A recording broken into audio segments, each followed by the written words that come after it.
Bismillahirrahmanirrahim. Assalamualaikum warahmatullahi wabarakatuh. Selamat datang di channel Kirana, channel kisah Rasul Nabi dan peradaban bersama Agus Mu'alif Rohadi. Kisah sebelumnya kita telah sampai pada setelah Bani Israel meninggalkan Gurun Sinai, kemudian akhirnya sampai di suatu tempat yang kemudian Bani Israel protes keras lagi karena bosan makan man dan salwa. Mereka minta dikirim daging karena sudah lama tidak makan daging, artinya ternaknya sudah habis. Terus kemudian mereka juga minta dikirim bumbu-bumbuan, sayur-sayuran ya. Yang itu di surat Al-Baqarah ayat 61 juga disebutkan bagaimana Bani Israel minta dikirimi sayur-sayuran, bumbu-bumbuan ya. Dan kemudian Allah mengabulkan permintaan itu dengan diberi daging terus-menerus selama 1 bulan sampai mereka mual dan muntah-muntah ya. Sampai bosan, mual dan muntah-muntah. Dan meskipun dikabulkan ya, Allah menghukum orang-orang yang menjadi sebab protes itu sehingga menemui kematiannya. Jadi mereka dalam protesnya malah sampai membandingkan dengan kehidupan di Mesir, meskipun dalam keadaan ditindas, mereka masih bisa makan daging, bisa masak di kuali, dengan masak daging di kuali, masak sayur-sayuran dan lain-lain. Jadi itulah Bani Israel yang tidak pandai bersyukur ya, tidak pandai bersyukur. Dan tempat tersebut kemudian karena peristiwa itu tempat tersebut dinamakan Kibrot Tawa, yang artinya kuburan nafsu ya. Dari tempat tersebut kemudian bergerak lagi sampai di Hazrat, dan kemudian di situ Miriam kakak Nabi Musa giliran yang melakukan protes, dan akibatnya dihukum Allah dengan kena penyakit kusta, meskipun karena doa Nabi Musa hanya terkena seminggu ya. Setelah itu mereka berjalan lagi, banyak singgah di banyak tempat hingga akhirnya di Barnea, berhenti di Barnea. Di Barnea ini kemudian Miriam meninggal ya. Miriam meninggal. Kemudian setelah itu Nabi Musa mengirim 12 orang utusan untuk melihat keadaan di wilayah Kan'an atau Baitul Maqdis. Dari 12 orang itu ya, setelah melakukan perjalanan selama 40 hari, ketika balik kembali membuat laporan kepada Nabi Musa dan Nabi Harun, yang 10 menyatakan tidak ingin balik kembali ya. Bahkan karena mereka melihat bahwa di wilayah Baitul Maqdis, kota-kotanya sudah menjadi kota-kota berbenteng yang orangnya kuat-kuat ya, orangnya kuat-kuat ya, yang mereka takut untuk melawan orang-orang di Baitul Maqdis ya. Yang 10 orang itu menolak masuk, namun yang 2 orang yaitu Yosua atau Yusha bin Nun dan Kaleb bin Jefun minta tetap masuk, tapi karena permintaan 10 orang itu membuat seluruh suku Bani Israel menolak untuk masuk ke Baitul Maqdis, bahkan meminta kepada Nabi Musa untuk masuk sendirian bersama Allah untuk berperang bagi mereka. Setelah Allah dan Nabi Musa mengalahkan orang-orang di Baitul Maqdis, mereka baru mulai mereka baru berani masuk ke Baitul Maqdis. Jadi memang sak maunya sendiri, seenaknya sendiri Bani Israel itu. Akibatnya apa? Akibatnya adalah Allah menghukum mereka tidak bisa masuk selak ke Baitul Maqdis. Baitul Maqdis diharamkan Allah untuk mereka selama 40 tahun. Dan selama 40 tahun itu mereka harus berputar-putar tanpa arah, tanpa tujuan. Nabi Musa dan Nabi Harun sendiri sampai berdoa agar dirinya dan saudaranya yaitu Nabi Harun dipisahkan dari kaum yang fasik tersebut. Itulah yang kemarin ya.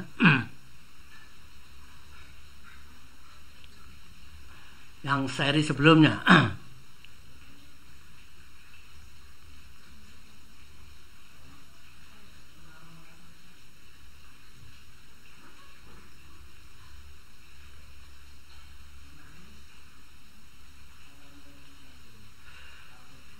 Kemudian kitab bilangan ya. Jadi itu tadi yang saya uraikan yang terakhir itu adalah yang disitir diinformasikan dalam Quran surat Al-Maidah ayat 21 sampai 26 dan beberapa ayat di kitab bilangan. Kemudian kitab bilangan pasal 14 ayat 39 sampai 45 mengkisahkan ketika Nabi Musa menyampaikan firman yang menghukum Bani Israel tersebut ya, yang menghukum kaumnya, maka kaumnya menjadi menyesal dan menangis karena Allah telah meninggalkan mereka. Jadi ya itulah akibatnya, mereka menyesal ya, menangis ya.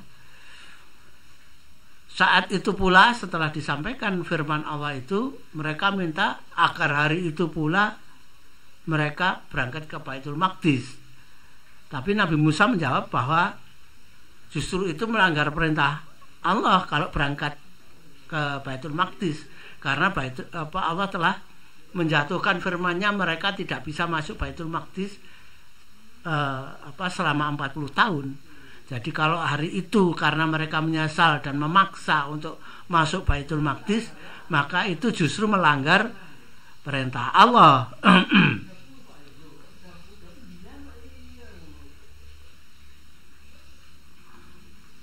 Namun demikian mereka tidak ada yang tidak bisa menerima keadaan seperti itu, sehingga kemudian ada sebagian Bani Israel yang memaksa ya, mereka berangkat sendiri ke Baitul Maqdis karena mereka mungkin membayangkan 40 tahun berputar-putar tanpa arah, sehingga akhirnya mereka 40 tahun berputar-putar tanpa arah, mereka berharap suatu saat masuk ke Baitul Maqdis juga ya.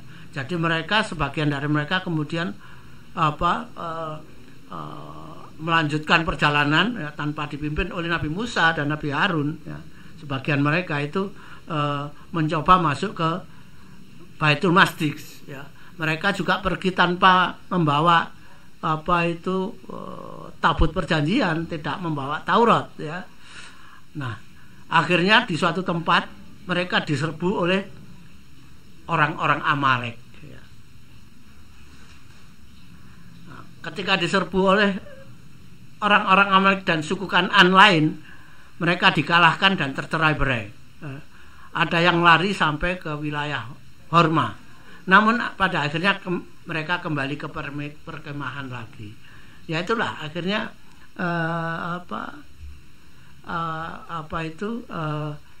akibat perbuatan mereka sendiri, mereka kemudian harus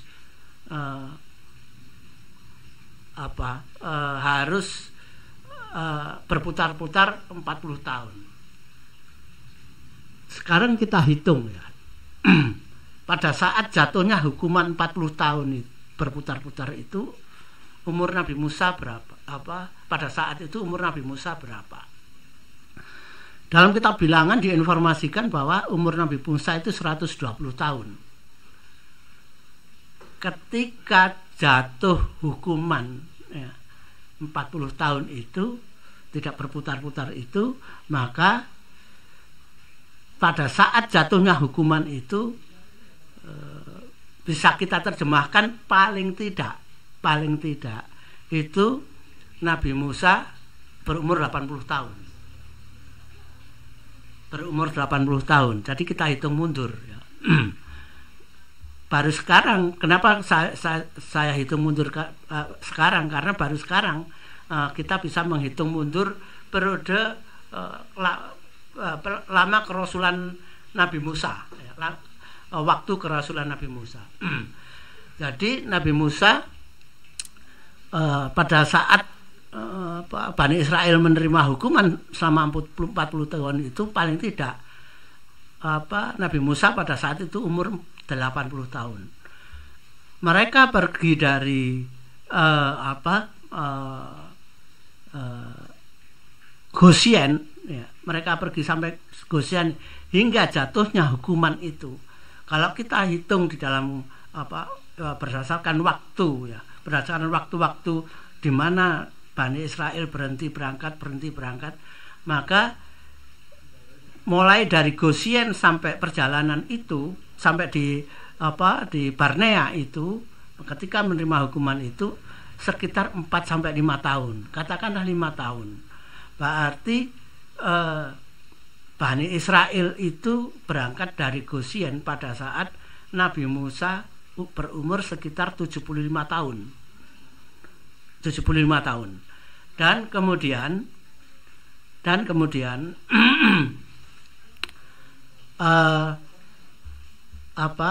Nabi Musa dan Nabi Harun berhadapan dengan Fir'aun itu selama 10 tahun, yaitu 1212 sebelum Masehi sampai 1202 sebelum Masehi, 10 tahun. Artinya Nabi Musa ketika berhadapan dengan dengan Fir'aun ya, Nabi Musa, Nabi Harun ketika berhadapan dengan Fir'aun itu berumur sekitar 65 tahun. Artinya apa?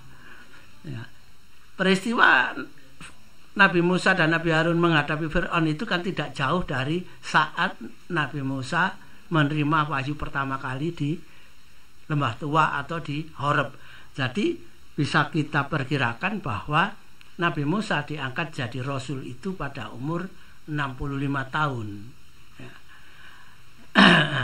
Bekerja pada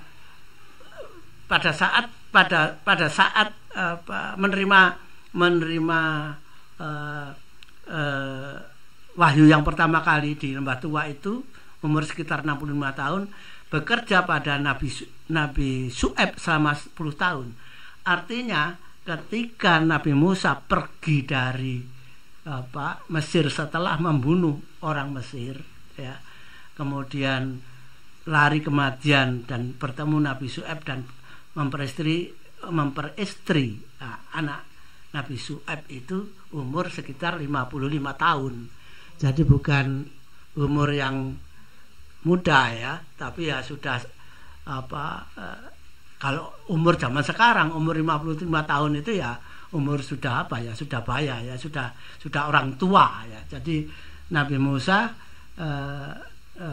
pergi ke Madian umur sekitar 55 tahun, kemudian diangkat Rasul sekitar umur 65 tahun hingga akhirnya bersama Bani Israel dihukum berputar-putar di padang gurun itu umur 80 tahun. Itulah kalau kita hitung mundur ya, masa kerasulan dan umur ya, dan umur Nabi Musa, masa kerasulan dan umur Nabi Musa. Kita lanjutkan ya. Setelah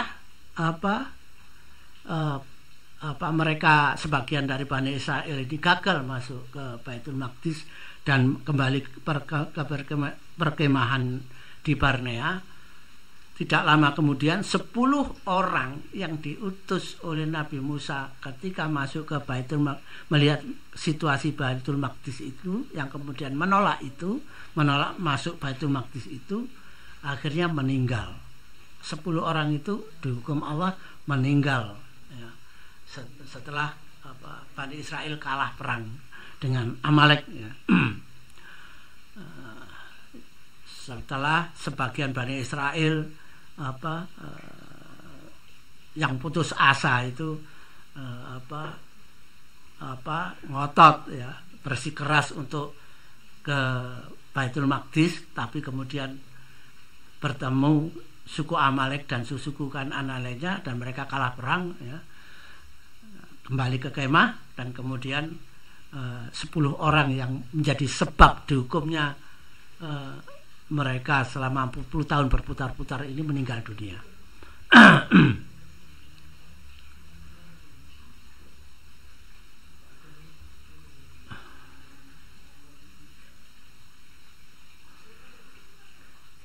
Al-Quran tidak menceritakan secara spesifik bagaimana Bani Israel setelah turunnya firman yang menghukum mereka berputar-putar selama 40 tahun dan tidak bisa memasuki wilayah Baitul Maqdis.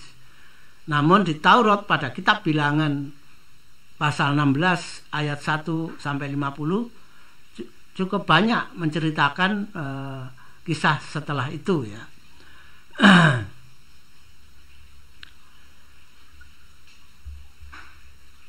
Dalam kitab Bilangan pasal 16 ayat 1 sampai 50 itu diceritakan bahwa beberapa pimpinan dan tokoh-tokoh puak Bani Lewi dan Ruben yang berjumlah sekitar 250 orang berkumpul dan kemudian bersepakat untuk menggugat kepemimpinan dan kenabian Nabi Musa yang mereka anggap telah membuat sengsara kehidupan kaumnya. Nah ini kelakuan mereka lagi ya. Sudah dihukum 40 tahun masih menggugat lagi ya. Tidak terima ya, tidak mau introspeksi ya, tapi justru menyalahkan Nabi Musa dan Nabi Harun lagi. Dan akhirnya ada sekitar 250 yang menggugat lagi. Mereka menyatakan keberatan ya atas kepemimpinan Nabi Musa dan Nabi Harun karena mereka sudah dihukum dan akan mati di padang gurun. Ya memang itu hukumannya. Mereka akan mati di padang gurun. Siapa yang disebut mereka itu? Yang disebut mereka itu adalah Bani Israel yang pada saat mereka keluar dari Goshen itu telah berumur 20 tahun. Telah berumur 20 tahun. Ya, yang sudah dewasa umur 20 tahun. Jadi pada saat di Barnea itu mereka umur 25 tahun ya, di Barnea itu sekitar umur 25 tahun. Jadi mereka yang berumur 25 tahun ke atas itu akan mati semua di padang gurun ya.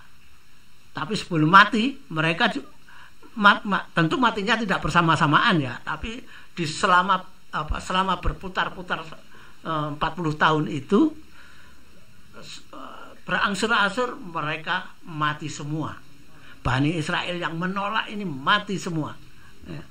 Yang masih hidup itu adalah mereka ya, yang masih hidup yang nantinya bisa masuk ke Baitul Maqdis itu adalah orang-orang yang pada saat di Barnea saat itu umur 25 tahun ke bawah.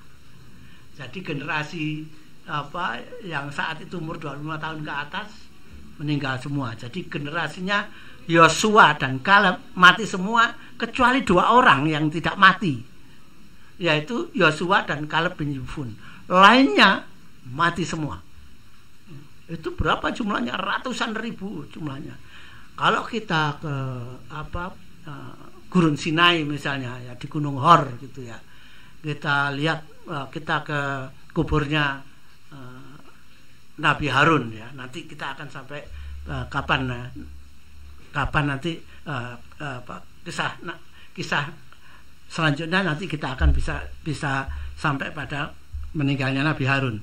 Kalau kita datang ke kubur Nabi Harun di tengah-tengah bukit menuju puncak bukit ya, itu di bawah ya, mulai tengah-tengah bukit sampai ke bawah itu banyak sekali kuburannya Bani Israel ya. Banyak sekali di sana kuburan ya. Di tempat-tempat lain juga banyak kuburan Bani Israel yang dihukum oleh Allah tidak bisa masuk ke Baitul Maqdis itu. Banyak sekali ya. Jadi kalau kita hitung umur mereka yang umur 25 tahun ke atas ya mungkin ratusan ribu ya. Ratusan ribu, mungkin lebih dari mungkin sekitar separuh dari mereka yang berangkat ya, dari Goshen ya. Sekitar separuh yang berangkat dari Goshen itu. Jadi kalau yang berangkat itu sekitar 1,5 juta ya, yang hijrah itu sekitar 1,5 juta mulai dari bayi sampai yang tua, maka yang umur 25 tahun ke atas itu bisa mencapai kalau separuhnya ya berarti 750.000 orang meninggal di padang gurun. Mereka tidak bisa masuk ke padang gurun. Nah, inilah ada orang yang merasa bahwa mereka menjadi tidak berguna lagi karena mereka hanya akan dihukum hingga menemui kematiannya di padang gurun, kemudian menggugat kepemimpinannya Nabi Musa dan Nabi Harun. Yaitu mereka dari Puak atau anak suku Lewi dan Ruben ya. Mereka menganggap bahwa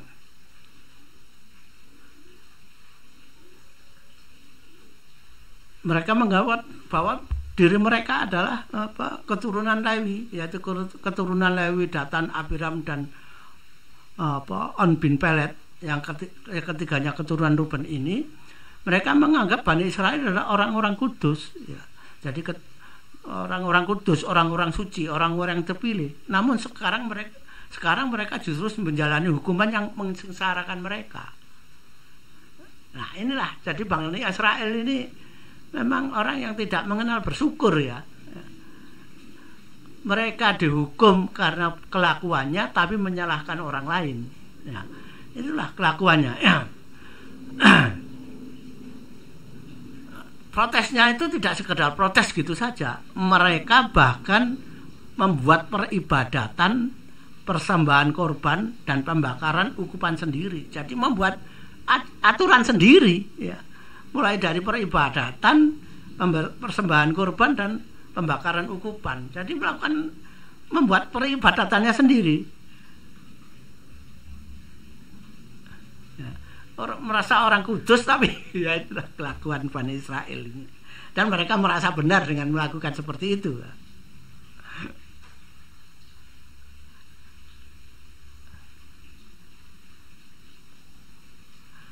Nah, ketika mereka melaksanakan ajarannya ini, membuat ajaran sendiri, melakukan penyimpangan dari syariat yang diturunkan Allah, ya, suatu saat, ya, pada saat mereka berkumpul di kemah yang mereka buat sendiri, kemah suci yang mereka buat sendiri, dengan membawa ukupan, kemudian nampak tanda-tanda kehadiran Allah, yang langsung memerintahkan Nabi Musa dan Nabi Harun agar memisahkan diri dari mereka.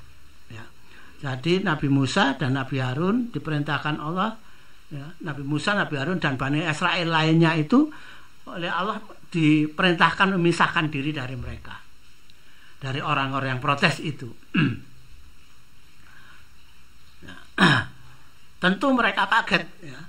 Tentu mereka kaget. Kenapa Nabi Musa, Nabi Harun dan sebagian besar kaum mereka sendiri kemudian memisahkan diri dari mereka ini yang membuat membelot dan membuat tata cara peribadatan sendiri ini. Nah, tapi waktu sudah sesal sudah tidak berguna ya. Mereka hanya melihat kemudian mereka menjadi kelompok kecil yang terpisah dari kelompok besar kaumnya. Setelah terpisah agak jauh, tiba-tiba bumi di mana orang-orang putus asa tersebut berkumpul, ya, tiba-tiba terbelah dan menelan orang-orang tersebut. Sekitar 250 orang ya, ditelan bumi. Yang tidak ditelan bumi, mereka menemui kematiannya terbakar oleh api yang berasal dari Allah. Jadi bumi terbelah, menelan orang-orang yang telah dipisahkan itu, dan orang yang tidak tenggelam, tidak tenggelam oleh terbelahnya bumi itu oleh Allah dihukum mati dengan terbakar oleh api Allah. Nah, ini adalah gambar ilustrasi terbelahnya bumi dari mereka yang membuat tata peribadatan sendiri, yaitu mereka yang berputus asa itu tadi. Itulah hukuman bagi mereka, ya. Tragis, ya.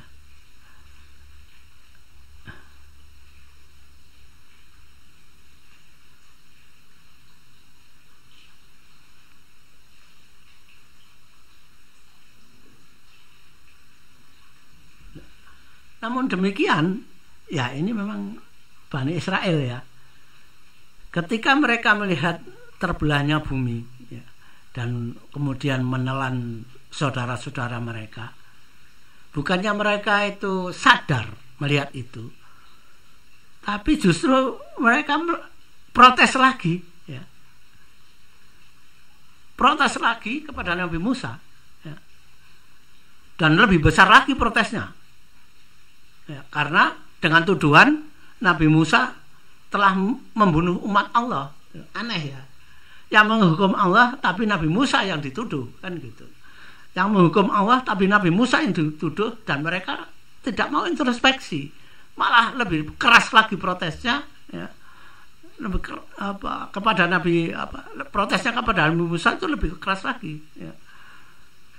Namun demikian Nabi Musa dan Nabi Harun tetap memohonkan ampunan bagi Bani Israel, ya.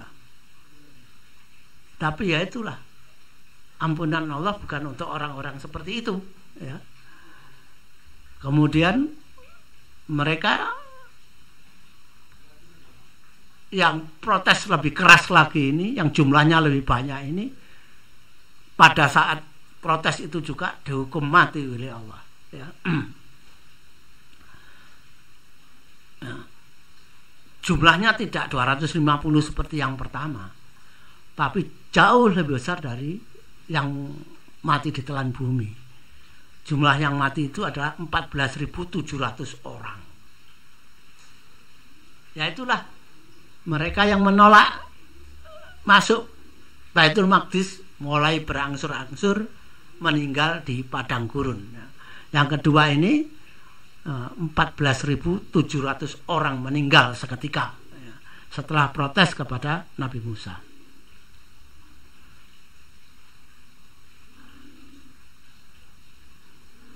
Setelah peristiwa itu,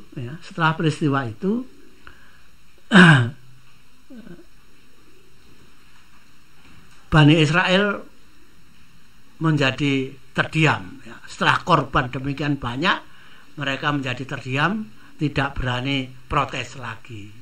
Ya itulah, setelah menelan korban sedemikian besar, baru mereka menyesal.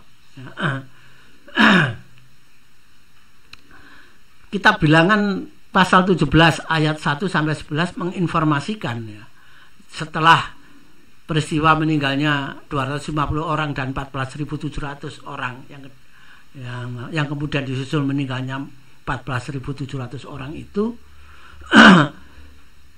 Allah memerintahkan Nabi Musa mengumpulkan 12 kepala suku dan meminta tongkat mereka untuk dikumpulkan dan ditaruh di kemah suci. Allah akan memberi petunjuk siapa sebenarnya yang akan ditunjuk Allah untuk menjadi pemimpin Bani Israel. Karena kepemimpinan Nabi Musa dan Nabi Harun kan digugat, ya. Akibat dihukum 40 tahun berputar-putar, kemudian menggugat kepemimpinan Nabi Musa yang mengakibatkan kematian 250 orang disusul 14.700 orang itu. Kemudian Allah memerintahkan Nabi Musa mengumpulkan tongkat para pemimpin suku, ya, untuk dibawa ke kemah suci. Oleh Nabi Musa tongkat para kepala suku ini ditaruh di depan tabut Taurat, di depan tabut Taurat di dalam kemah suci. Ya. Pagi harinya Bani Israel disuruh berkumpul di kemah suci lagi. Nah, setelah berkumpul, kemudian Nabi Musa masuk ke kemah suci, diambilnya semua tongkat tersebut, kemudian ditunjukkan kepada Bani Israel. Nah, setelah ditunjukkan tongkat itu, nampak bahwa tongkat Nabi Harun dari suku Lewi telah muncul tunas. Jadi dari tongkatnya Nabi Harun itu muncul tunas, ya, yang mengeluarkan kuntum bunga, ya, dan berbuahkan buah badam. Jadi tongkatnya Nabi Harun ini muncul tunas, mengeluarkan kuntum bunga dan berbuah bunga badam, buah badam. Ya. Dengan peristiwa tersebut, maka Bani Israel harus menerima bahwa Nabi Harun adalah pemimpin yang dikehendaki, pemimpin mereka yang dikehendaki oleh Allah. Nabi Harun dan anak-anaknya ditetapkan oleh Allah menjadi imam Bani Israel dengan tanggung jawab dan kewajiban yang ditetapkan oleh Allah. Itulah yang diinformasikan pada kitab Bilangan pasal 17 ayat 1 sampai 11. Al-Quran tidak mengkisahkan ini, ya. Ini adalah ilustrasi gambar Nabi Musa, ya, memegang tongkat Nabi Harun di depan tabut perjanjian. Itu tongkatnya keluar daun, ya, kemudian keluar kuntum dan keluar buah badam.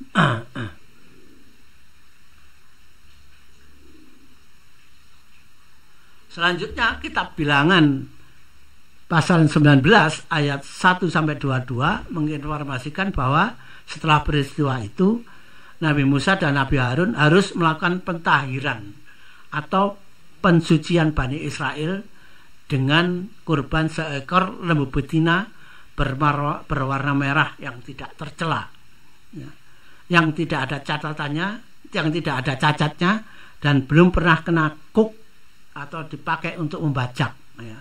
Tengkuknya itu tidak kena kuk untuk membajak, ya. Penyembelihannya harus dilakukan dengan cara yang ditetapkan oleh Allah. Orang yang menyembelih juga harus melakukan perbuatan khusus yang telah ditetapkan oleh Allah. Selain dilakukan pentahiran, tapi juga bukan hanya pentahiran, tapi juga keluar syariat lagi yang membuat tambah berat, ya. Keluar syariat lagi yang bagi Bani Israel yang sudah dihukum 40 tahun berputar-putar, tapi keluar syariat peribadatan yang lebih berat lagi. Itulah hukuman Allah kepada Bani Israel.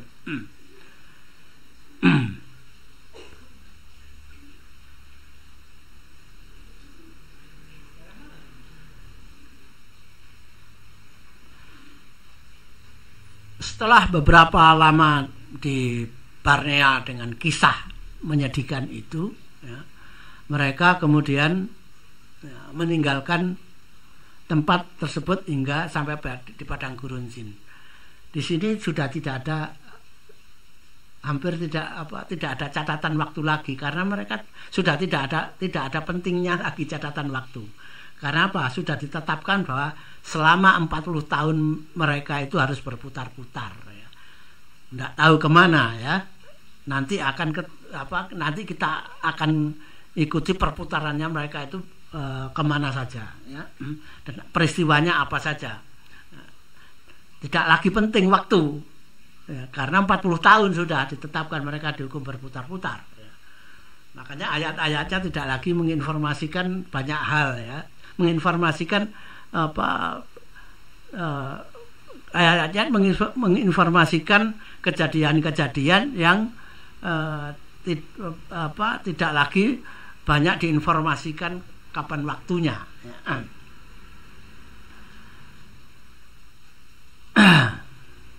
Mereka pergi, ya. Nah, ketika sampai di suatu tempat, ya, di mana Bani Israel saat mengalami kelelahan, kemudian harus membuka perkemahan. Namun ternyata tempat tersebut juga sulit didapatkan air. Tempatnya sebenarnya belum terlalu jauh dari Barnea, ya, tapi masih di Gurun Zin, ya. Telah mendekati kawasan Jotbata yang cukup luas, ya. Yang kawasan tersebut sebenarnya sudah mendekati, nah, Jotbata ini sebenarnya sudah mungkin sudah masuk ke sudah mendekati, paling tidak mendekati Yordania, atau mungkin malah sudah, kalau zaman sekarang sudah masuk ke Yordania, ya. Di tempat ini, di Jotbata ini, kitab Bilangan 20 sampai ayat 2 sampai 13 menginformasikan terjadi peristiwa seperti di tempat yang sebelumnya juga mereka kesulitan air.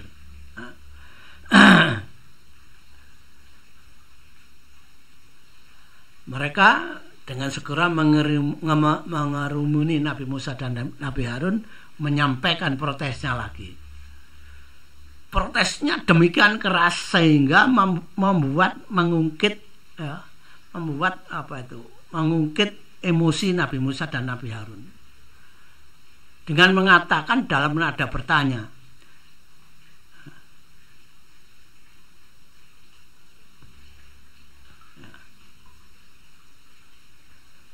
mengapa Musa dan Harun membawa jemaat Tuhan? Bani Israel keluar dari Mesir ke tempat yang tidak ada air minum. Nah, itu protesnya ini, ya. Protesnya Bani Israel itu. Mengapa Musa dan Harun membawa jemaah Tuhan? Bani Israel ini keluar dari Mesir ke tempat yang tidak ada air minum, tidak ada buah-buahan anggur, delima, tanpa pohon ara. Apakah mereka dibawa untuk mati binasa di hadapan Tuhan? Ya. Masih tetap saja kelakuannya, ya.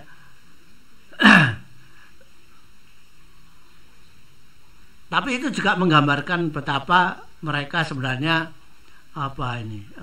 putus asa, ya.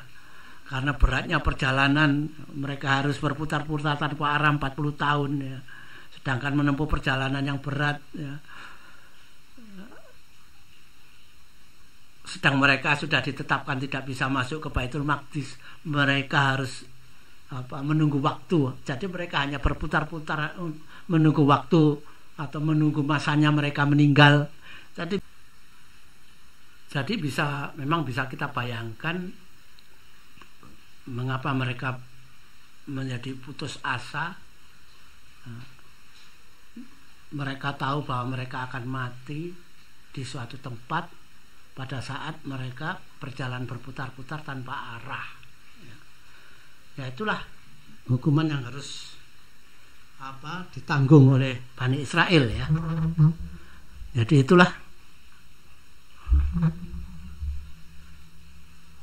akibat kelakuan, ya, akibat kelakuan yang tidak pernah bersyukur, ya, tidak sabar, mencela, ya, mau menang sendiri, ya, mau benar sendiri, tidak mau introspeksi,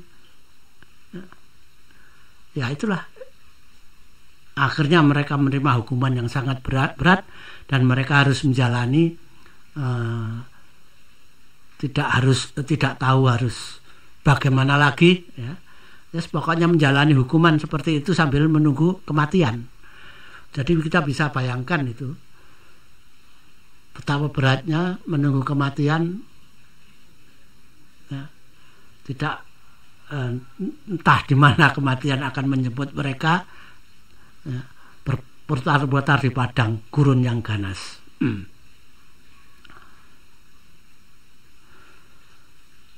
itu rasa putus asa ya. Jadi sehingga mereka mengatakan apakah mereka dibawa mati untuk binasa di hadapan Tuhan, sampai seperti itu yang membuat Nabi Musa marah sekali. Mendengar celaan itu Nabi Musa dan Nabi Harun segera bergegas masuk ke kemah suci, sujud kepada Allah, mohon ampunan bagi kaumnya, dan kemudian Allah memerintahkan agar Nabi Musa mengambil tongkatnya dari kemah suci yang diletakkan di depan tabut ya, dan mengumpulkan Bani Israel lagi untuk dibawa ke Bukit Batu. Nabi Musa diperintahkan untuk mengatakan ya, kepada sebuah batu. Jadi di kitab ini disebutkan Nabi Musa diperintahkan di ayat ini ya, Nabi Musa diperintahkan untuk mendatangi batu, kemudian bicara kepada batu itu, minta batu itu agar mengeluarkan air yang ada di dalamnya. Jadi Nabi Musa disuruh bicara, minta air kepada batu. Bagaimana ya kita menafsirkan hal seperti ini? Tapi ini adalah perintah Allah yang tertulis dalam kitab Bilangan itu. Nah, dengan berkata seperti itu, nanti batu tersebut akan mengeluarkan air, sehingga bisa diminum oleh umat itu serta ternaknya. Jadi di ayat ini disebut ada ternaknya, jadi sudah muncul ternak lagi. Kalau di Kibrotawa mereka sudah kehabisan ternak, tidak dijelaskan bagaimana kemudian di ayat ini kok kemudian disebut air minum untuk kaum untuk mereka dan juga untuk ternaknya. Jadi tiba-tiba dalam ayat ini disebut mereka sudah punya ternak lagi. Tapi itulah bunyi ayatnya. Jadi mungkin ada jeda cukup lama ya di Barnea, cukup lama di Barnea, sehingga mereka kemudian bisa mendapatkan ternak lagi yang tidak kita ketahui dari mana ternak itu mereka dapatkan ya. Tidak dijelaskan ya. Padahal di Kibrotawa sebagai tempat kuburan nafsu, mereka minta daging, tidak punya ternak lagi ya. Setelah Nabi Musa dan Nabi Harun telah mengumpulkan Bani Israel di depan batu itu, kemudian Nabi Musa berkata pada batu itu dengan nada marah. Ya. Perkataannya adalah, dengarlah kepadaku, hai orang-orang durhaka. Jadi berkata kepada kaumnya, dengarlah kepadaku, hai orang-orang durhaka.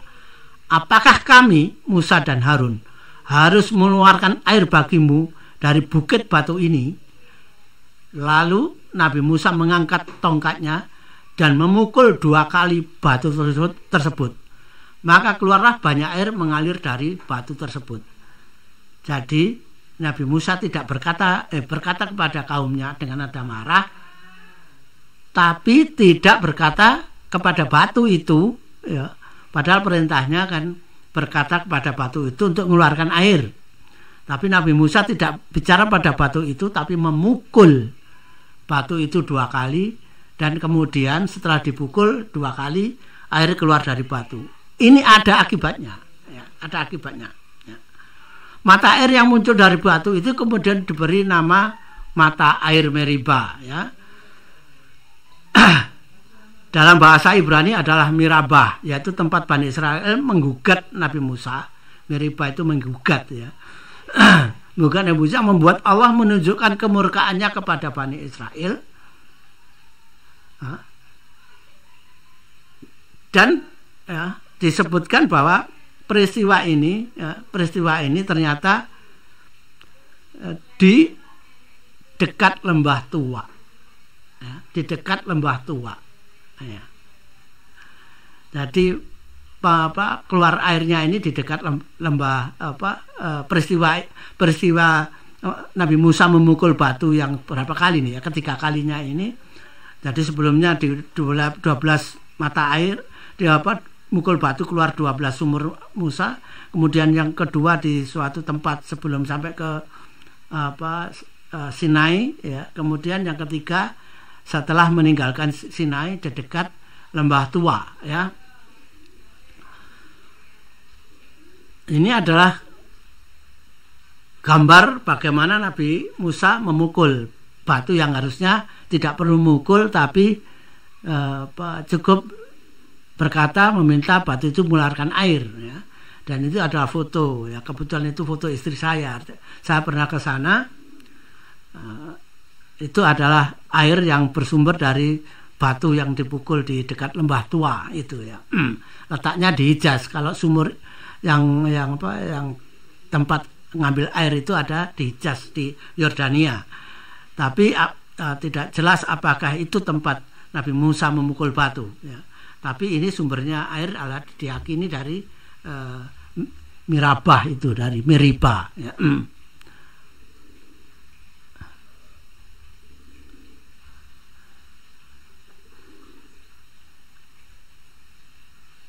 Ya, setelah peristiwa itu ganti Nabi Musa yang mendapatkan hukuman dari Allah.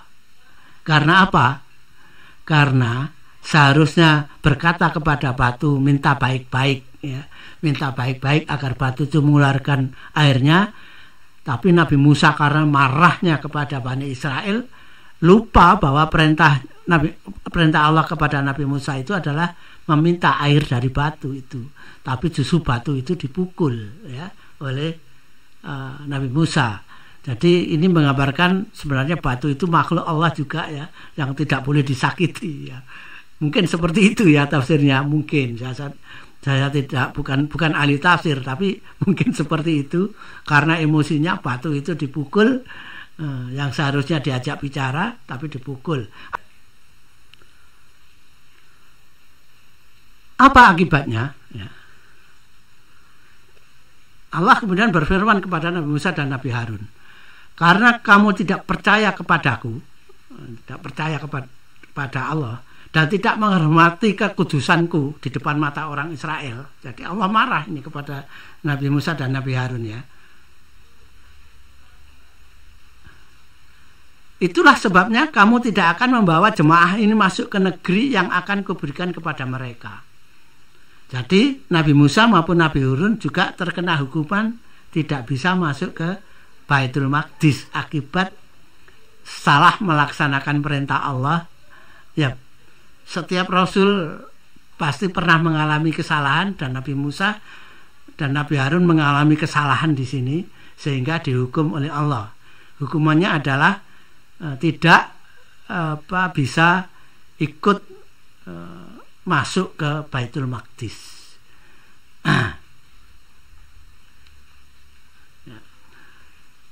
Kesalahan Nabi Musa itu kalau kita rinci dari ayat-ayat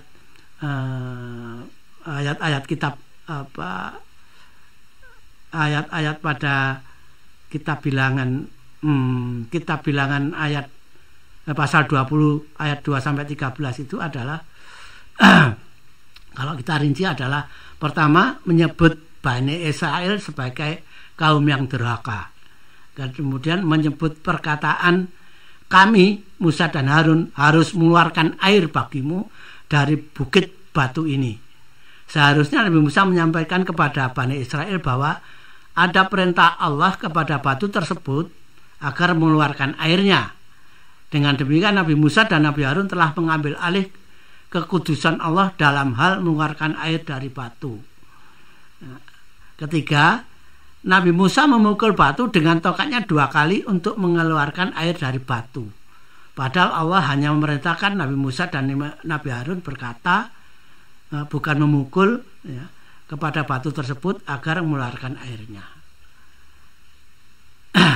Dalam peristiwa tersebut, mukjizat Nabi Musa adalah mengetahui batu yang mana yang dapat mengeluarkan air, ya, batu yang diperintahkan oleh Allah untuk mengeluarkan airnya, ya, itulah mukjizat Nabi Musa dalam peristiwa itu. Tapi Nabi Musa juga melakukan kesalahan dalam melaksanakan perintah Allah untuk mengeluarkan air dari batu tersebut. Saya kira demikian sesi kali ini, mudah-mudahan bermanfaat dan menambah pengetahuan kita tentang kisah Nabi Musa, Nabi Harun dan Bani Israel ya. Masih agak panjang lagi ya. Sampai kemudian Bani Israel masuk ke Baitul Maqdis, ini masih cukup panjang ya. Mudah-mudahan bersabar untuk mendengarkan kisah Nabi Musa, Nabi Harun dan Bani Israel eksodus dari Mesir masuk ke Baitul Maqdis. Demikian, billahi taufiq wal hidayah. Assalamualaikum warahmatullahi wabarakatuh.